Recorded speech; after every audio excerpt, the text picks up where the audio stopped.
Guys, this is Miasin. So I really wanted to make my deck profile on Labrynth because right now this deck is really killing it in the OCG. It's the third best deck for some reason. I guess it really has just that good of a matchup against Ishizu Tearlaments because, you know what I'm saying? Like the fact that you can easily search this card with the one of Metaverse that is actually searchable, by the way. It's not like you have to sack it skillfully or something. But if you're skillful at the game, then you don't even have to like search the card. You can just draw the card and that's it. That's all. So yeah, today I'll show you guys and explain all my ratios and logic behind this deck. But before this video starts, friendly reminder, of course, to smash that like and subscribe button. I really appreciate you guys.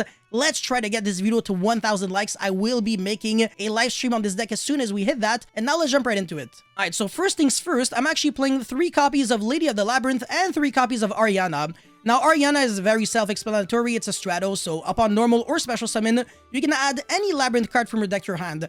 Whenever you see a card that has that kind of effect, you can usually tell it's pretty good. And also, by the way, it has another effect, but you can only use one effect per turn and only once that turn. So the other effect is, if another monstrous leaves the field by your normal trap effect, you can draw one card, then you can apply this effect from your hand, either special summon one fiend or set one spell or trap card. So yeah, definitely not too bad. The fact that you can also draw one card on top of searching is definitely something I can appreciate, but even without that effect, it would still be very good because of the fact that you can search Labyrinth cards, including your monsters or spells or traps. Well, there's only one spell because, you know, it's a trap deck. So yeah, very, very good card, obviously a 3 of. And Lady of the Labyrinth is also a 3 of because you can get your trap cards, pretty much any trap cards going with this card. It's very, very annoying to out because it can't be targeted or destroyed by your opponent's card effects while you control a set card, and it has a big booty. 3k attack, 2900 defense. Good luck. And it's also very, very easy to summon. You can summon it from the hand whenever you use, like, well, if you used any Labyrinth or normal trap effect that turn. So yeah, you can literally just go like Hook Lock effect and then special summon this from the hand. And that's it, that's all. You can technically use trap cards on turn 0 if you're playing cards like Chandra or Stove, as well as Hook Lock, you know, allowing you to use trap cards during the turn they reset.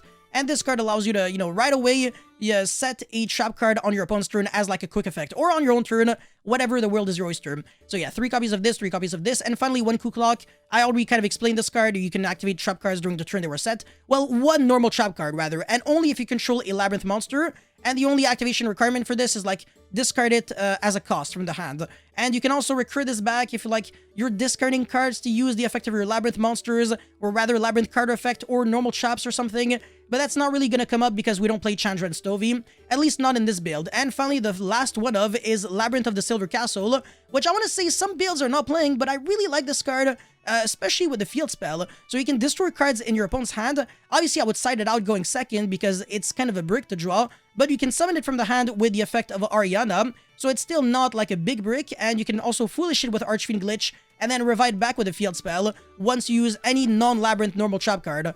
Basically Archfiend Glitch itself, so very nice 2-card combo right there. And your opponent can't activate monster effects in response to your activation of your normal trap cards, so you can go Artifact Sanctum and your opponent can't even ash it. And every single turn, once per turn, on your own turn, you can basically reset back any normal trap card from the grave to the spell and trap zone. So yeah, it's just really nice recursion with this card, and that's the reason why it's a really good one of, but nothing more than that. And now for the consistency cards, triple extravagance and then double prosperity. You can also do the other way around if you want, or like, you know, play with the ratios. If you want to do like 3-3 or 2-2 or whatever, you can do whatever you want. So yeah, this is not necessarily set in stones.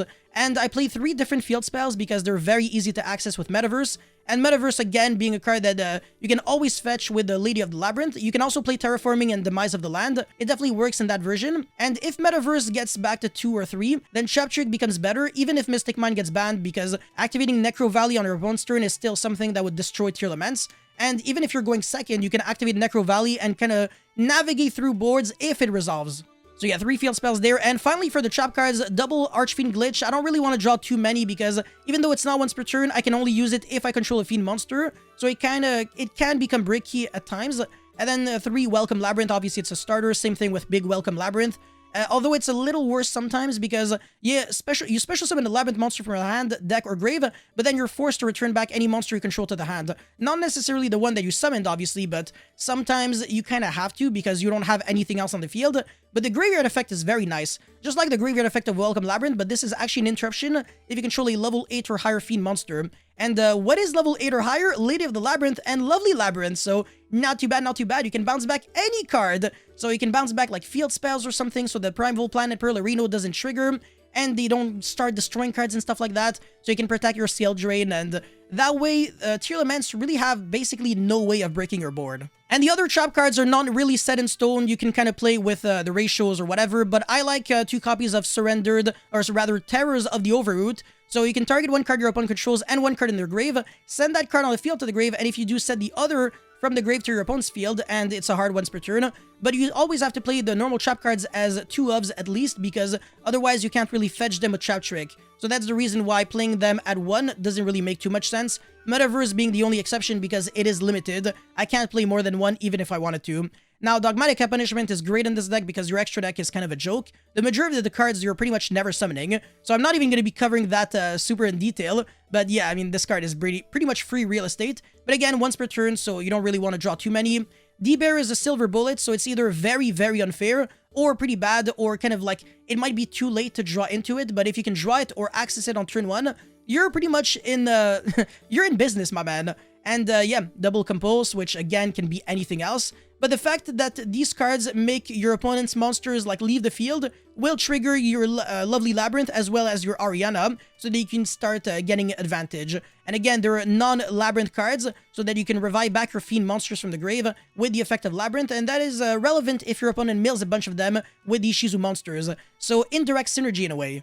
And then finally, for the Floodgates that really have no synergy in your deck, they don't really help you out, but they hurt your opponent. And that's the reason why you need them. 3 skill drain, because your monsters are gigantic, like Labrynth is 2900 attack, and Lady has 3000 attack. So combine that with a bunch of trap cards, your opponent will pretty much never be able to like attack you. And then obviously Rivalry of the Warlords, either that or goes in match, it's very format dependent. So yeah, you basically play whatever works for you. And that's it for the main deck. For the extra deck, I'm going to cover it very fast. So triple Entis, double Wind Pegasus Ad Ignister. So 2 monsters that are very good to send with the punishment. If your opponent only has 1 monster, you're not really trying to send Entis. You want to send Wind Pegasus, so whenever they destroy another one of your cards, you can shuffle back one of their cards into the deck. So you can actually out Winda with this, but not like Winda is a really big threat for you because your monsters are bigger anyways, and you only really need like 1 special summon on your opponent's turn, so it's all good. And for the other monsters, which again will probably never come up, Zeus, Zombie Stein, Dingirsu, Time Thief or Doer, if you're playing Shade Brigandine, Baguska. Oh, now these ones are relevant, well, except for the Dweller. Dweller is like irrelevant, but these ones are Fiend, so even under the drawback of Welcome Labrynth, preventing you from summoning non-Fiend monsters until the end of the next turn, I think. You can still summon Baguska, Excite on Night, Evil Storm Nightmare, as well as Rhapsody and Berserk, and finally Nightmare Phoenix, another Fiend monster that you can always have access to. Another card that I recommend would be the Muckracker from the Underworld. You can revive back any Fiend monster from the grave with it, and again, it's a Fiend monster, so you can revive back End of Anubis. This card is really, really nasty in this deck, especially against Tearlaments. So you can mill this card with Archfiend Glitch and then revive back either with a field spell or with, you know, your Muckracker. So very, very good card. It's basically the combination of a Dweller and a Necro Valley. So yeah, if you want to have this as well as a Necro Valley, you can do it. You don't necessarily have to like compromise and only play 1 field spells. You can always have access to everything. Now, Bigfoot, you might be wondering, what the heck is this doing in your deck? Basically, it's there because you can use it in tandem with Chandra and Stovey, so that whenever you're getting your traps from the deck to the field, you're also triggering Danger so that you can pop cards, but it's not super relevant. And now for the other Fiend monsters that could have synergy in this deck, I consider Token Collector, Farfa, and Absolute King Backjack. So Archfiend Glitch, Foolishes for a Fiend monster, and these 3 have very good effects when they're sent to the grave. So Token Collector is like an anti-Brave token or just overall token deck. It's really good against like, I mean, not a lot of decks are really playing it anymore, but still very good.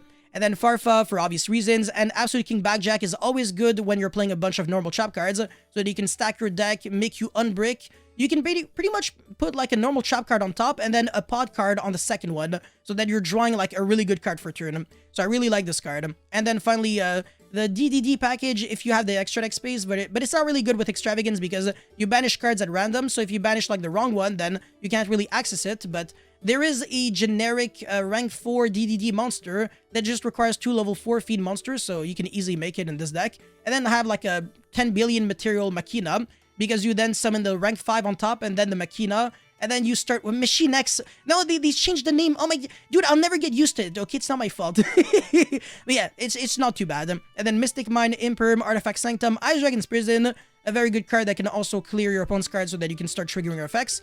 Weight Measuring is a very good card going second, but not good going first. It reads, if your opponent controls at least 2 more monsters than you do, they must send monsters they control to the grave so they control 1. And you can out a bunch of towers with this because the monsters get sent by game mechanic because the player makes them sent to the grave, not the card. So even if your opponent has like 10 tier elements monsters on the field, not a single tier element will trigger its effect because again, it's not by card effect. So definitely keep that in mind. And finally, Eradicator with like Deck Devastation Virus because you can easily access them with like Lady and you can recur them back with Lovely. And all these monsters have like gigantic stats so that you can always get them back. And when you go Eradicator tribute this, you can revive back whichever monster you tributed with the Labrynth field spell right away. So it's not really like expensive. And then Shade Brigandine already showcased the combo with this and goes in match because yeah, it's nice with Rivalry. If you want to play both, you can do that. That's pretty much it for this deck profile. Thank you guys so much for watching. Don't forget to like and subscribe, and I'll see you guys very soon. Peace.